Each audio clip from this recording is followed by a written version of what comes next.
there are two much larger forces than our community that are in play in terms of shaping the cultural modality, and I would call them, what would I call them? Well, I would call one of them science. It's the other one that I'm having trouble with. It is everything which is not anchored in the rational. You know, the 20th century is the most spectacularly celebratory, has the most spectacular celebratory affair with the irrational since the 16th century.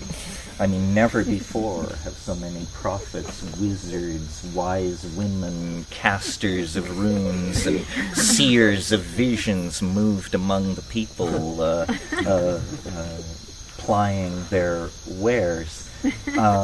And part of this is brought on by the tension between the failure of the education system at the very moment of an inflationary expansion of knowledge.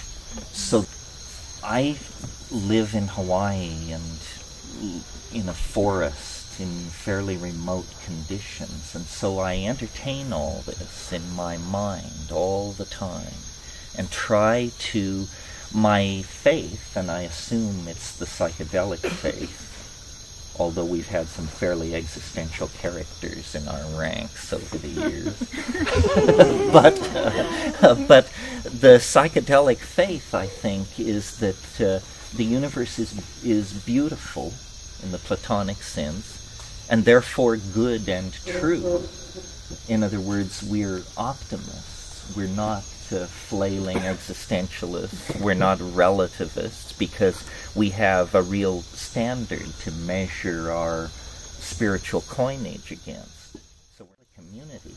I mean, I think the psychedelic experience is the only authentic source of reliable contact with the numinous. I mean, meditation and so forth and so on is all very fine, but it requires a leisure class involved in philanthropic support of this kind of foolishness, where the psychedelic experience is immediate and real.